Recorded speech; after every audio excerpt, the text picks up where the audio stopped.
Hello friends, എൻ്റെ digital marketing ട്രെയിനിങ്ങിൻ്റെ മറ്റൊരു വീഡിയോയിലേക്ക് എല്ലാവർക്കും സ്വാഗതം. ഇപ്പോൾ ഇത് നമ്മുടെ മൂന്നാമത്തെ വീഡിയോ ആണ്. നമ്മൾ കഴിഞ്ഞ വീഡിയോകളിനകത്ത് നമ്മൾ സംസാരിച്ചത് എന്താണ് ഡിജിറ്റൽ മാർക്കറ്റിംഗ്, നമ്മൾ ഡിജിറ്റൽ മാർക്കറ്റിംഗ് ടോപ്പിക്സ് എന്തൊക്കെയാണ് ഡിസ്കസ് ചെയ്യാൻ പോകുന്നത്, അതുപോലെ SEO എന്താണ്, അതുപോലെ ഓൺ പേജ് SEO എന്താണ് എന്നുള്ളതാണ് ഡിസ്കസ് ചെയ്യുന്നത്. അപ്പം നമ്മുടെ ഓൺ പേജ് SEOയിൽ നമുക്ക് കുറച്ച് കാര്യങ്ങൾ, കഴിഞ്ഞ ക്ലാസ്സിൽ കുറച്ച് കാര്യങ്ങൾ വ്യക്തത കുറവുണ്ടെന്ന് തോന്നിയത് കൊണ്ട് തന്നെ നമ്മൾ ആ ഭാഗങ്ങളിൽ കുറച്ച് കാര്യങ്ങൾ ഇന്ന് ഇതിനകത്ത് ഡിസ്കസ് ചെയ്യുന്നുണ്ട്. അതായത് എങ്ങനെയാണ് ഈ ടൈറ്റിൽ ഡിസ്ക്രിപ്ഷൻ ഇരിക്കുന്നത്, അതേപോലെ തന്നെ നമുക്ക് അത് മാത്രമേ ഡിസ്കസ് ചെയ്യുന്നുള്ളൂ. ദെൻ ബാക്കിയുള്ള യോസ്റ്റ് SEO, search console, analytics and other important tools ആണ് നമ്മൾ ഡിസ്കസ് ചെയ്യുന്നത്. അപ്പോൾ നമ്മുടെ പഴയ വീഡിയോ കാണാത്തവർക്കായിട്ട് ഞാൻ ആ പഴയ വീഡിയോൻ്റെ ലിങ്ക്, അതായത് നമ്മുടെ 1, 2 സെഷൻസിൻ്റെ ലിങ്ക് നമ്മൾ ഈ നമ്മുടെ ഡിസ്ക്രിപ്ഷൻ ബോക്സിലും അതേപോലെ ഐ ബട്ടണിലോട്ട് കൊടുക്കുന്നുണ്ട്. അപ്പോൾ അത് നിങ്ങൾക്ക് തീർച്ചയായിട്ടും കാണാവുന്നതാണ്. അത് കണ്ടതിന് ശേഷം ഇത് കാണുന്നതായിരിക്കും ബെറ്റർ കാര്യം, എന്നാൽ കൂടുതൽ മനസ്സിലാവും നിങ്ങൾക്ക്. അതല്ല നിങ്ങൾക്ക് ഈ ഒരു സെഷൻ മാത്രമാണ് മനസ്സിലാക്കേണ്ടതുണ്ടെങ്കിൽ ഇവിടെ തൊട്ട് കാണാം, അതൊരു പ്രശ്നമില്ല. ഓക്കെ, അപ്പോൾ നമുക്ക് എങ്ങനെയാണ് ഈ ഒരു ടൈറ്റിലും ഡിസ്ക്രിപ്ഷൻ ഇരിക്കുന്നത് എന്നുള്ള കാര്യം ഒന്ന് ചെക്ക് ചെയ്യാം. ഇപ്പം നമ്മളൊരു കീവേഡ് സെർച്ച് ചെയ്യുകയാണ്. ഞാനിവിടെ യൂസ് ചെയ്തിരിക്കുന്ന കീവേഡ് ബിൽഡേഴ്സ് ഇൻ കേരള എന്നുള്ളതാണ്. ഇപ്പം ഞാൻ ഈ എടുത്തിട്ട് ഒരു സെർച്ച് റിസൾട്ടിൻ്റെ സ്ക്രീൻഷോട്ടാണിത്. അപ്പം നിങ്ങൾക്ക് മനസ്സിലാകാൻ വേണ്ടിയിട്ടാണ് ഇപ്പോൾ ഇങ്ങനെ എടുത്തിരിക്കുന്നത്. അപ്പം നമുക്ക് കാണാം ഇതിൻ്റെ അകത്ത് ബിൽഡേഴ്സ് ഇൻ കേരള. ഓക്കെ, അതാണ് എൻ്റെ കീവേഡ്. അപ്പം ഞാൻ ബിൽഡേഴ്സ് ഇൻ കേരള സെർച്ച് ചെയ്യുന്ന സമയത്ത് ഇതാണ് നമ്മൾ ഈ ഒരു ബ്ലൂ കളർ കാണുന്ന നമ്മുടെ ടൈറ്റിൽ എന്ന് പറയുന്നത്. അപ്പോൾ ഇവരുടെ skyline builders in Kochi Kerala കണ്ടത്. അപ്പോൾ അവർ ബിൽഡേഴ്സ് ഇൻ കേരള എന്നൊരു കീവേഡ് അവരുടെ യൂസ് ചെയ്തിട്ടുണ്ട്. കീവേഡ് സെപ്പറേറ്റർ ആയിട്ട് അടുത്ത കീവേഡ് യൂസ് ചെയ്തിട്ടുണ്ട്. അവർ കീവേഡിൻ്റെ ലെങ്ത് എക്സീഡ് ചെയ്തിട്ടുണ്ട്, പക്ഷേ ഡോട്ടൊക്കെ കാണിച്ചത്, പക്ഷേ ടെക്നിക്കലി അവർക്ക് ഇഷ്യൂസ് ഒന്നും ഉണ്ടായിട്ടുമില്ല. അതുപോലെ തന്നെ നമ്മുടെ ഡിസ്ക്രിപ്ഷൻ, ഈ ഒരു light black colour grey colour കാണുന്നതാണ് നമ്മുടെ ഡിസ്ക്രിപ്ഷൻ എന്ന് പറയുന്നത്. ഈ ഡിസ്ക്രിപ്ഷനകത്ത് നമ്മൾ ശ്രദ്ധിച്ചാൽ മനസ്സിലാവും ഇവിടെ ബിൽഡേഴ്സ് ഇൻ കേരള നമ്മുടെ കീവേഡ് നമുക്കിവിടെ കൊടുത്തിരിക്കുന്നത്, നമ്മുടെ പ്രൈമറി കീവേഡ് കൊടുത്തിരിക്കുന്നത് കാണാൻ പറ്റുന്നുണ്ട്. അപ്പം ഇതേപോലെ തന്നെ ടൈറ്റിലും ഡിസ്ക്രിപ്ഷൻ ഇരിക്കുന്നത്. ഇതാണ് എൻ്റെ ആ ഒരു പേജിൻ്റെ URL ഇതാണ്. അപ്പം ഇങ്ങനെയായിരിക്കും നമ്മുടെ ഒരു ടൈറ്റിലും ഡിസ്ക്രിപ്ഷനും URL ഇരിക്കുന്നത്. അപ്പം നമ്മുടെ ഈ ടൈറ്റിലും ഡിസ്ക്രിപ്ഷൻ്റെയും ഒക്കെ എത്രയാണ് ക്യാരക്ടർ ലെങ്ത് എന്നുള്ളതും അതെന്തൊക്കെയാണ് അതിൻ്റെ ഇമ്പോർട്ടൻസ് എന്തൊക്കെയാണെന്നതും നമ്മൾ കഴിഞ്ഞ വീഡിയോക്കകത്ത് ഡിസ്കസ് ചെയ്തിട്ടുള്ള കാര്യമാണ്. ഓക്കെ, നമ്മളപ്പോൾ അതിലോട്ട് പോകുന്നില്ല. ഇനി നമുക്ക് അടുത്തിടെ ചെക്ക് ചെയ്യാനുള്ളത് എന്താണ് യോസ്റ്റ് SEO, അതേപോലെ സെർച്ച് കൺസോൾ, അനലിറ്റിക്സ്, പിന്നെ അതർ ടൂൾസ്. ഇത്രയാണ് നമുക്ക് ഡിസ്കസ് ചെയ്യാനുള്ളത്.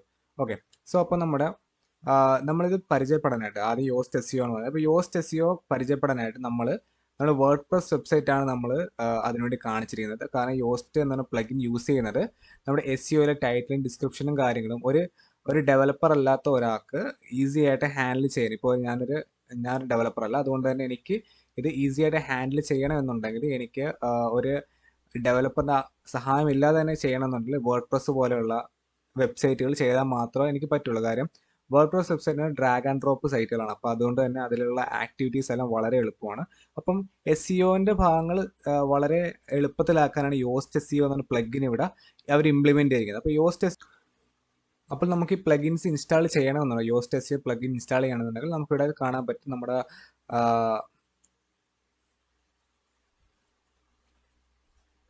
നമ്മളിപ്പോൾ ഏത് വേർഡ്പ്രസ് വെബ്സൈറ്റാണ് ഹാൻഡിൽ ചെയ്യുന്നത്, ആ വേർഡ്പ്രസ് വെബ്സൈറ്റിൻ്റെ ഡാഷ്ബോർഡിൽ കയറിയതിന് ശേഷം പ്ലഗിൻസ് ഉണ്ട്. പ്ലഗിൻസ് ക്ലിക്ക് ചെയ്യുന്ന സമയത്ത് ആഡ് ന്യൂ പ്ലഗിൻ ഉണ്ട്.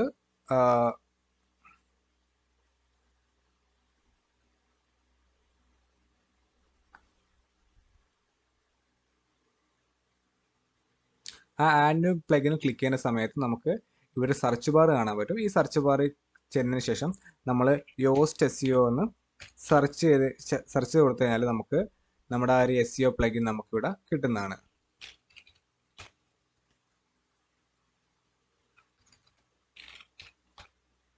ഓക്കെ,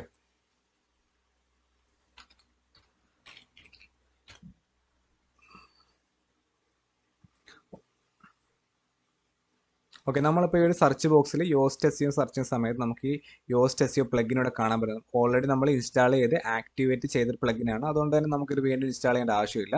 അപ്പോൾ നമുക്ക് ഇത് ഇൻസ്റ്റാൾ ചെയ്ത് ആക്ടിവേറ്റ് ചെയ്യുന്ന സമയത്ത് നമുക്കിവിടെ പേജസിൽ പോയി കഴിഞ്ഞാൽ നമ്മുടെ എല്ലാ പേജും നമ്മുടെ ഓൾ പേജ് ക്ലിക്ക് ചെയ്യുക. ഓൾ പേജ് ക്ലിക്ക് ചെയ്യുന്ന സമയത്ത് നമുക്ക് താഴത്തോട്ട് വരുമ്പോൾ നമ്മുടെ ഏത് പേജിലാണ് നമുക്ക് യോസ്റ്റ് എഡിറ്റ് ചെയ്യേണ്ടത്, യോസ്റ്റ് വെച്ച് എഡിറ്റ് ചെയ്യേണ്ടതെന്ന് വെച്ചാൽ എല്ലാ പേജിലും യോസ്റ്റിൻ്റെ ഓപ്ഷൻ വരും. അപ്പോൾ നമ്മൾ ആ ഒരു പേജ് താഴത്തോട്ട് പോകുന്ന സമയത്ത് ഇവിടെ കാണാൻ പറ്റും മെറ്റാ ഡിസ്ക്രിപ്ഷൻ, അതിൽ SEO ടൈറ്റിൽ കണ്ടല്ലേ. ഇപ്പോൾ ഇതാണ് നമ്മുടെ SEO ടൈറ്റിലും, ഈ ഒരു ഭാഗമാണ് SEO ടൈറ്റിലും, അതേപോലെ ഈ ഒരു ഭാഗമാണ് മെറ്റാ ഡിസ്ക്രിപ്ഷൻ്റെ ഭാഗം. അപ്പോൾ നമ്മൾ നമ്മൾ നേരത്തെ എടുത്തു വെച്ചിരുന്ന കീവേഡ്, നമ്മൾ സോർട്ട് ചെയ്ത് എടുത്തു വെച്ചിരുന്ന കീവേഡ് വെച്ചിട്ട് നമുക്കിവിടെ നമ്മൾ ടൈറ്റിൽ ആഡ് ചെയ്ത് അതേപോലെ മെറ്റാ ഡിസ്ക്രിപ്ഷൻ ആഡ് ചെയ്തതിനു ശേഷം നമുക്ക് പബ്ലിഷ് കൊടുത്തു കഴിഞ്ഞാൽ, ഇവിടെ അപ്ഡേറ്റ് കൊടുത്തു കഴിഞ്ഞാൽ, ഈ ഭാഗത്ത് അപ്ഡേറ്റ് കൊടുത്തു കഴിഞ്ഞാൽ നമ്മൾ കൊടുത്തിരുന്ന ചേഞ്ചസ് നമുക്ക് ഇതേപോലെ കാണാൻ പറ്റുന്നതാണ്. ഓക്കെ, നമുക്ക് അപ്പോൾ അടുത്ത ടോപ്പിക്കിലോട്ട് പോകാം. എന്താണ് സെർച്ച് കൺസോൾ? സെർച്ച് കൺസോൾ എങ്ങനെയാണ് കണക്ട് ചെയ്യുന്നതെന്ന് ചെക്ക് ചെയ്യാം. അപ്പം നമ്മൾ സെർച്ച് കൺസോളിനായിട്ട് നമ്മുടെ ഗൂഗിളിലെ സെർച്ച് ബാറിൽ നമ്മൾ സെർച്ച് ചെയ്യുക സെർച്ച് കൺസോൾ സെർച്ച് ചെയ്യുന്ന സമയത്ത് നമുക്കിവിടെ കാണാൻ പറ്റും ഗൂഗിൾ സെർച്ച് കൺസോൾ. അതിൽ ക്ലിക്ക് ചെയ്യുക.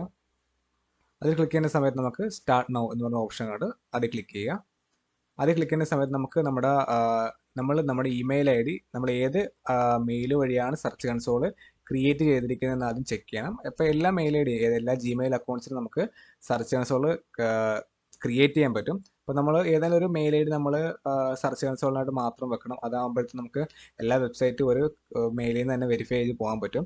അപ്പോൾ മെയിൽ ഐ ഡി സെലക്ട് ചെയ്ത് കൊടുത്തു കഴിയുമ്പോൾ നമുക്ക് ഇങ്ങനെ ഒരു ഓപ്ഷനാണ് വരുന്നത്, ഇങ്ങനത്തെ ഒരു വിൻഡോ ആണ് ഓപ്പൺ ആയി വരുന്നത്. ഈ വിൻഡോയിൽ തന്നെ നമുക്ക് കാണാൻ പറ്റും നമുക്ക് പുതിയൊരു പ്രോപ്പർട്ടിനെ ആഡ് ചെയ്യണം, അതായത് നമുക്ക് പുതിയൊരു സൈറ്റ് വെരിഫൈ ചെയ്യണം. അപ്പോൾ നമുക്കിവിടെ URL പ്രിഫിക്സ് ഉണ്ട്, URL പ്രിഫിക്സിൽ കൊണ്ട് ക്ലിക്ക് ചെയ്യുക.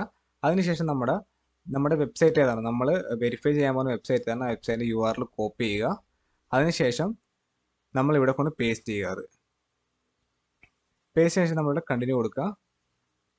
ഓക്കെ, ഇപ്പോൾ നമ്മുടെ വെബ്സൈറ്റ് ഓട്ടോ വെരിഫൈഡ് ആയിട്ടുണ്ട്. ഈ വെരിഫൈഡ് ആയതിൻ്റെ റീസൺ എന്ന് വെച്ചാൽ നമ്മുടെ ഈ വെബ്സൈറ്റിൻ്റെ എല്ലാ ആക്ടിവിറ്റീസും നമ്മൾ, അതായത് വെബ്സൈറ്റ് ഡൊമൈൻ പർച്ചേസ് ചെയ്യുക, അങ്ങനെ എല്ലാ കാര്യങ്ങളും ചെയ്തിരുന്നത് ഈ ഒരു മെയിൽ ഐ ഡി അസോസിയേറ്റ് ആണ്. അപ്പോൾ അതുകൊണ്ട് തന്നെ നമ്മുടെ ഈ ഒരു അനലിറ്റിക്സ് ഒക്കെ കണക്ട് ചെയ്യുന്നപ്പോൾ ഇതുവഴിയാണ്. അപ്പോൾ ഈ ഒരു മെയിൽ ഐ ഡി യൂസ് ചെയ്യുന്ന അനലിറ്റിക്സ് എല്ലാം യൂസ് ചെയ്തിരിക്കുന്നത്.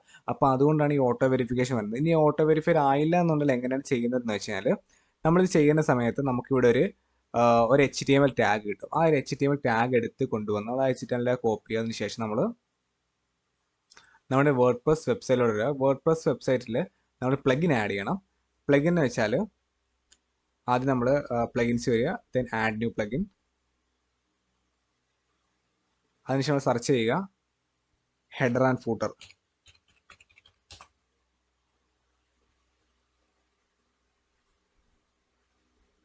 ഓക്കെ, ഹെഡർ ആൻഡ് ഫൂട്ടർ എന്ന് പറയുന്ന പ്ലഗിൻ ഉണ്ട്. ഈ പ്ലഗിൻ യൂസ് ചെയ്താണ് നമ്മൾ ആ ഒരു HTML ടാഗ് നമ്മൾ ആഡ് ചെയ്യുന്നത്. ഓക്കെ, അപ്പോൾ നമ്മൾ ആദ്യം ഇപ്പോൾ അത് വേർഡ്പ്രസ് വെബ്സൈറ്റ് അല്ല, മറ്റേതെങ്കിലും വെബ്സൈറ്റ് ആണെന്നുണ്ടെങ്കിൽ, അതായത് പോലെ HTML അങ്ങനെ വെബ്സൈറ്റ് ആണെന്നുണ്ടെങ്കിൽ നമ്മൾ ഹെഡ് ആൻഡ് ബോഡി സെക്ഷനിൽ, അതായത് ആ വെബ്സൈറ്റിൻ്റെ ഹെഡ് ആൻഡ് ബോഡി സെക്ഷനിൽ നമ്മൾ ഈ ഒരു HTML ടാഗ് കൊണ്ട് ഇൻസേർട്ട് ചെയ്ത് വെരിഫൈ ചെയ്ത് കഴിഞ്ഞാൽ നമ്മുടെ വെബ്സൈറ്റ് ഓണർഷിപ്പ് വെരിഫൈ ആവുന്നതാണ്. ഓക്കെ, അപ്പോൾ അതുകൊണ്ട് തന്നെ നമ്മൾ വേർഡ്പ്രസ്സിലാണെന്നുണ്ടെങ്കിൽ ഈ ഹെഡർ ആൻഡ് ഫൂട്ടർ എന്ന് പറയുന്നത് പ്ലഗിൻ നമ്മൾ ഇൻസ്റ്റാൾ ചെയ്യുക, അതിൻ്റെ ആക്ടിവേറ്റ് ആക്കുക. അതിനുശേഷം നമ്മൾ സെറ്റിങ്സിൽ പോവുക. സെറ്റിങ്സിൽ പോയി കഴിയുമ്പോൾ കാണാൻ പറ്റുന്നുണ്ട് ഹെഡർ ആൻഡ് ഫൂട്ടർ. ഓക്കെ, ഈ ഹെഡർ ആൻഡ് ഫൂട്ടർ ക്ലിക്ക് ചെയ്യുന്ന സമയത്ത് നമ്മൾ ഇൻസ്റ്റാൾ ചെയ്ത പ്ലഗിനാണ് ഓപ്പൺ ആയി വരുന്നത്, ഹെഡർ ആൻഡ് ഫൂട്ടർ. അപ്പോൾ ഇതാണ് ഹെഡ് സെക്ഷൻ, ഇതാണ് അതിൻ്റെ ബോഡി സെക്ഷൻ, ദെൻ അതിൻ്റെ ഫൂട്ടർ സെക്ഷൻ ആണിത്. അപ്പോൾ നമ്മൾ നമ്മുടെ ഇവിടുന്ന് കിട്ടുന്ന ഒരു HTML ടാഗ് കൊണ്ട് ഇവിടെ പേസ്റ്റ് ചെയ്യുക. അതിനുശേഷം പബ്ലിഷ് കൊടുത്ത് സേവ് ചെയ്ത് കഴിഞ്ഞാൽ നമുക്ക് ഈ ഒരു HTML ടാഗ് ഇവിടെ അപ്ഡേറ്റ് ആണ്. അതിനുശേഷം നമ്മളിവിടെ കൺഫേം കൊടുത്തു കഴിഞ്ഞാൽ നമ്മുടെ വെബ്സൈറ്റിൻ്റെ ഓണർഷിപ്പ് നമുക്ക് കൺഫേം ചെയ്യാൻ പറ്റുന്നതാണ്. സെർച്ച് കൺസോളിന് മറ്റൊരുപാട് യൂസ് ഉണ്ട്. ഒരു ഓണർഷിപ്പ് വെരിഫൈ ആക്കുക എന്നത് മാത്രമുള്ള സെർച്ച് കൺസോളിൻ്റെ യൂസ് എന്ന് വെച്ചാൽ, സെർച്ച് കൺസോളിൽ മറ്റൊരുപാട് യൂസുകളുണ്ട്. അപ്പോൾ അത് കാണിച്ചു തരാം. അപ്പോൾ നമ്മൾ ഓൾറെഡി വെരിഫൈ ആയിരിക്കുന്ന ഒരു വെബ്സൈറ്റ് ആണ് ഇപ്പോൾ ഇത്, അതായത് സെർച്ച് കൺസോളിൽ URL ആഡ് ചെയ്തതിന് വെരിഫൈ ആയ വെബ്സൈറ്റ് ആണിത്. അപ്പോൾ ഈ വെബ്സൈറ്റ് കാണാൻ പറ്റും നമുക്ക് പെർഫോമൻസ്, ആ വെബ്സൈറ്റിൻ്റെ പെർഫോമൻസ് നമുക്ക് കാണാം. അപ്പോൾ ഓരോ ദിവസത്തെ നമുക്ക് പെർഫോമൻസ് ഇവിടെ കാണാൻ പറ്റും. ഫുൾ റിപ്പോർട്ട് ക്ലിക്ക് ചെയ്താൽ നമുക്ക് ആ വെബ്സൈറ്റിൻ്റെ ഫുൾ റിപ്പോർട്ട് കാണാൻ പറ്റും. അതിൻ്റെ ടോട്ടൽ ക്ലിക്സ് എത്രയാണ്, ഇംപ്രഷൻസ് എത്രയാണ്, ആവറേജ് CTR, അതിൻ്റെ ആവറേജ് പൊസിഷൻ, ഇപ്പോൾ ഇങ്ങനെയുള്ള എല്ലാ കാര്യങ്ങളും ആ വെബ്സൈറ്റിൻ്റെ എല്ലാ കാര്യങ്ങളും നമുക്ക് ഇവിടെ അറിയാൻ പറ്റും. അതേപോലെ തന്നെ ആ ഒരു ടോപ്പ് ക്വയറീസ് വന്നിരിക്കുന്ന കീവേഡ്സ് എന്തൊക്കെയാണ്, അതേപോലെ തന്നെ നമ്മുടെ ഈ വെബ്സൈറ്റിന് ഉണ്ടായിരിക്കുന്ന എററുകൾ എന്തൊക്കെയാണ്, അങ്ങനെയുള്ള ഇപ്പം ചില വെബ് പേജുകൾ ലിസ്റ്റ് ചെയ്യത്തില്ല, അതായത് സെർച്ച് റിസൾട്ട് കാണാം. അപ്പോൾ നമ്മൾ URL ഇൻസ്പെക്ഷൻ വഴി നമുക്ക് ആ URL കറണ്ട് സ്റ്റാറ്റസ് അറിയാൻ പറ്റും. അതേപോലെ എല്ലാ കാര്യങ്ങളും, അതായത് സൈറ്റ് മാപ്പ് ആഡ് ചെയ്യുന്നതിന് ഒരുപാട് വെബ്സൈറ്റിൻ്റെ എററുകൾ ആദ്യം വരുന്നത് കൺസോളിലായിരിക്കും, നോട്ടിഫിക്കേഷൻ പോലെ വരുന്ന കൺസോളിലായിരിക്കും. അപ്പം നിങ്ങൾ ഒരുപാട് എററുകളും കാര്യങ്ങളും അതേപോലെ വെബ്സൈറ്റ് പെർഫോമൻസ് ഒക്കെ അറിയാനായിട്ട് നമുക്ക് ഈ സെർച്ച് കൺസോൾ ടൂൾ യൂസ് ചെയ്യാൻ പറ്റുന്നുണ്ട്. ഓക്കെ, നമുക്കിനി അടുത്തായിട്ട് നമ്മുടെ ഗൂഗിൾ അനലിറ്റിക്സ് എന്താണ് ചെക്ക് ചെയ്യുക, ഗൂഗിൾ അനലിറ്റിക്സ് എന്താണ്, അതേപോലെ ഗൂഗിൾ അനലിറ്റിക്സ് എങ്ങനെയാണ് കണക്ട് ചെയ്യാൻ ചെക്ക് ചെയ്യുക. അപ്പോൾ അതിനായിട്ട് നമ്മളിവിടെ ഗൂഗിൾ അനലിറ്റിക്സ് എന്ന് സെർച്ച് ചെയ്യണം.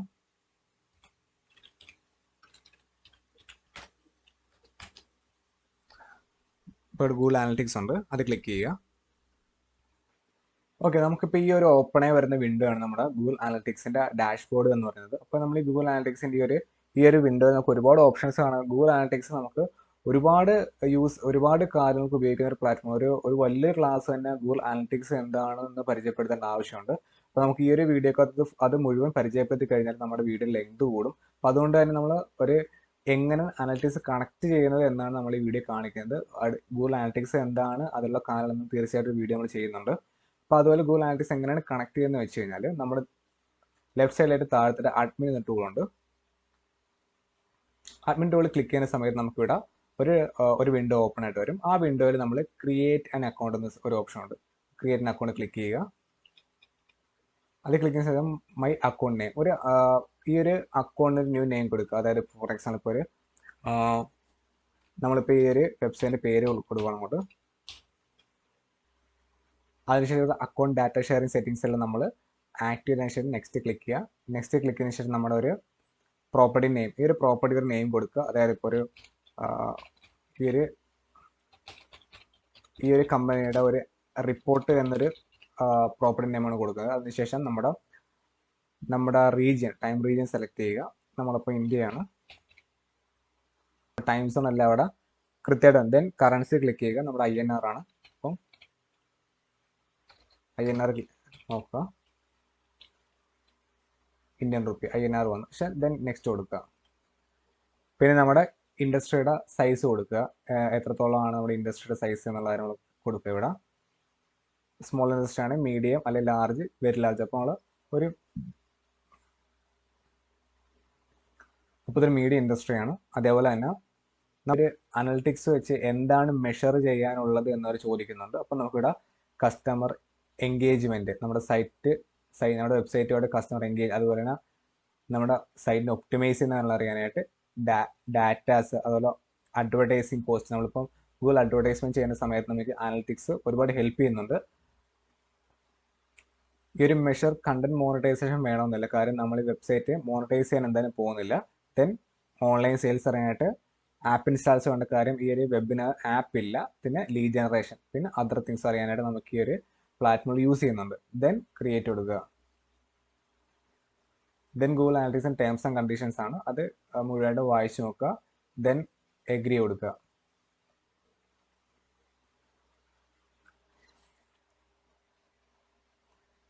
അക്സെപ്റ്റ് ചെയ്യുന്ന സമയത്ത് നമുക്ക് ഇങ്ങനെ വിൻഡോ ഓപ്പൺ ആയിട്ട് വരും. ആ വിൻഡോ അവർ ചോദിക്കുന്നുണ്ട് എന്ത് പ്ലാറ്റ്ഫോമാണ് നിങ്ങൾ കണക്ട് ചെയ്യാൻ ഉദ്ദേശിക്കുന്നത്, ഡാറ്റ സ്ട്രീം ചെയ്യാനായിട്ട് ഉദ്ദേശിക്കുന്നതെന്ന് ചോദിക്കുന്നുണ്ട്. അപ്പോൾ നമ്മുടെ വെബ്സൈറ്റ് ആണ്. അപ്പോൾ വെബിൽ ക്ലിക്ക് ചെയ്യുക. വെബിൽ ക്ലിക്ക് ചെയ്യുന്ന സമയത്ത് നമുക്ക് ഇങ്ങനത്തെ ഒരു വിൻഡോ ഓപ്പൺ ആയി വരുന്നുണ്ട്. അപ്പോൾ നമ്മുടെ വെബ്സൈറ്റിൻ്റെ URL ഇവിടെ പേസ്റ്റ് ചെയ്യണം. നമ്മുടെ വെബ്സൈറ്റിൻ്റെ URL കോപ്പി ചെയ്യുക. അതിനുശേഷം ഇവിടെ പേസ്റ്റ് ചെയ്യുക. ദെൻ സ്ട്രീം നെയിം കൊടുക്കുക. ആ സ്ട്രീം നെയിം HTTP ഒരു // ആവശ്യമില്ല, അപ്പോൾ അതൊന്ന് ബാക്ക്വേർഡ് കളഞ്ഞേക്കാം. ദെൻ ഇവിടെ ചോദിക്കുന്നുണ്ട് നമ്മുടെ വെബ്സൈറ്റിൻ്റെ ഈ ഒരു സ്ട്രീം നെയിം ചോദിക്കുന്നുണ്ട്. അപ്പോൾ ഈ ഒരു കമ്പനിയുടെ പേര് കൊടുക്കുവാണ് ഞാൻ സ്ട്രീം നെയിമായിട്ട്. അതിനുശേഷം ക്രിയേറ്റ് സ്ട്രീം എന്നുള്ള ബട്ടൺ ക്ലിക്ക് ചെയ്യുക.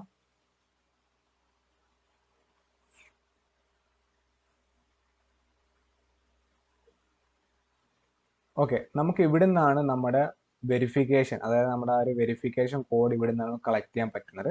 അപ്പോൾ നമ്മുടെ HTML ടാഗ് എടുക്കാനായിട്ട് നമുക്ക് ഈ ഒരു ഗ്ലോബൽ സൈറ്റ് ടാഗ് എന്ന് പറഞ്ഞൊരു ഡ്രോപ്പ് ഡൗൺ അവിടെ ക്ലിക്ക് ചെയ്യുക. അവിടെ ക്ലിക്ക് ചെയ്യുന്ന സമയത്ത് നമുക്ക് HTML ടാഗ് ഇവിടെ കാണാൻ പറ്റുന്നത്.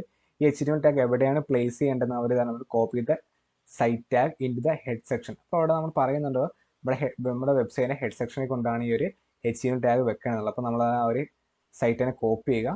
കോപ്പി ചെയ്തതിനു ശേഷം നേരെ നമ്മുടെ വെബ്സൈറ്റിൽ ഇടുക. അപ്പോൾ നമ്മൾ ഓൾറെഡി ഇവിടെ നമ്മുടെ ഹെഡർ ആൻഡ് ഫുട്ടർ എന്ന പ്ലഗിൻ ഇൻസ്റ്റാൾ ചെയ്ത് വെച്ചിട്ടുണ്ട്. അപ്പോൾ സെറ്റിംഗ്സിൽ പോയിട്ട് ആ ഒരു പ്ലഗിൻ ഓപ്പൺ ചെയ്യുക. അതിനുശേഷം നമ്മൾ അവിടെ ഹെഡർ എന്ന സ്ക്രിപ്റ്റിൻ ഹെഡർ എന്ന് പറഞ്ഞിട്ടുണ്ട്, അവിടെ നമ്മൾ പേസ്റ്റ് ചെയ്യുക. പേസ്റ്റിന് ശേഷം നമ്മൾ ഇവിടെ സേവ് ചെയ്യുക.